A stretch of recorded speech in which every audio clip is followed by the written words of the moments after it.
আজ ২১শে নভেম্বর, অঘ্রাণ মাসের প্রথম বৃহস্পতিবার। বৃহস্পতি গ্রহের অধিপতি পুষ্যা নক্ষত্র আজ পড়েছে, তাই এই বৃহস্পতিবার অঘ্রাণ মাসের অতীব শুভ বলে মনে করা হয়। আজও গ্রাম বাংলায় অঘ্রাণ মাসের বৃহস্পতিবারে ধান্য লক্ষ্মীর পূজা করা হয় শস্য শ্রীবৃদ্ধির জন্য। তাই আজ অঘ্রাণ মাসের লক্ষ্মী পুজো করতে ভুলবেন না, এবং লক্ষ্মী পুজো করলে ব্রতকথা তো অবশ্যই শুনতে হবে। অঘ্রাণ মাসের লক্ষ্মী ব্রতকথা। ব্রাহ্মণ শিশু বিশ্বনাথের উপাখ্যান। অদিষ্টের কথা কেহু না পারি বলিতে, কখন কার ভাগ্যোদয় এই ধরণীতে।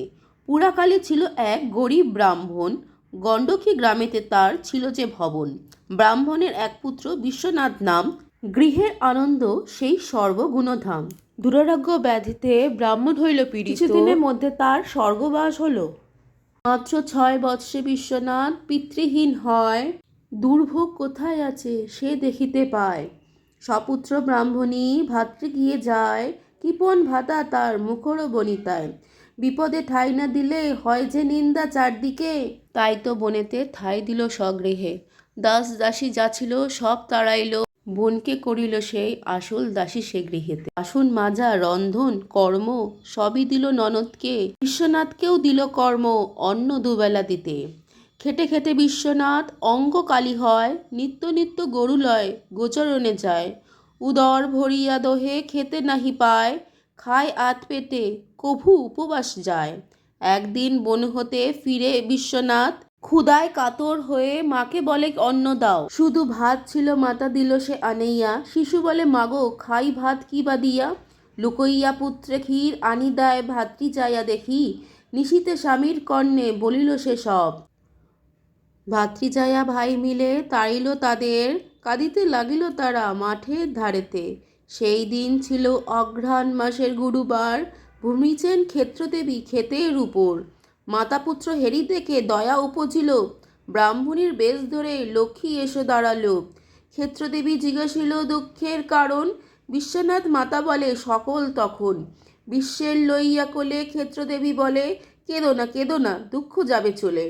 পরে দিল এক মুঠো ধান বিশুর হাতেতে, কহিলা তাহারে ধান ক্ষেত্রে ছড়াইতে। মাঠের ওপর হাত উড়িয়া দিয়া বিশু আসে নিজ গৃহে মাতারে লইয়া।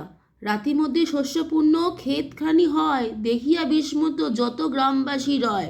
সে গ্রামের জমিদার ধার্মিক সদায়, মনে ভাবে লক্ষ্মী কৃপা প্রাপ্ত বিশু হয়েছে নিশ্চয়। কন্যাদান স্থির করে বিশুর মাথার কাছে যান জমিদার, শুভ লগ্নে বিশুকে করেন কন্যাদান।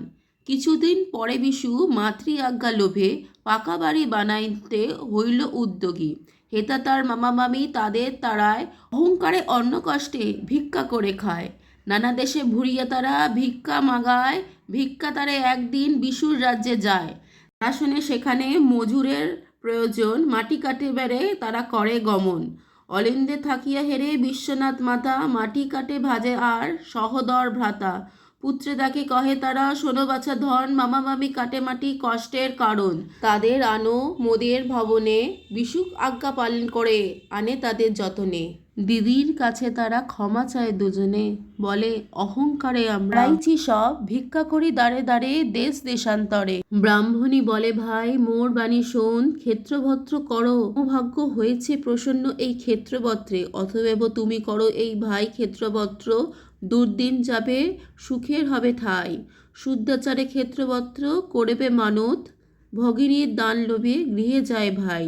সেখানে করে সে ক্ষেত্রবত্র, কিছুদিনের মধ্যে তার দূর হয় অন্নকষ্ট দুর্ভোগ। অঘ্রাণে গুরুবারে করব্রতের আচার, পূজা অন্তে ব্রতকথা করিলে শ্রবণ, লক্ষ্মীদেবী করিবেন অভীষ্টে পূরণ।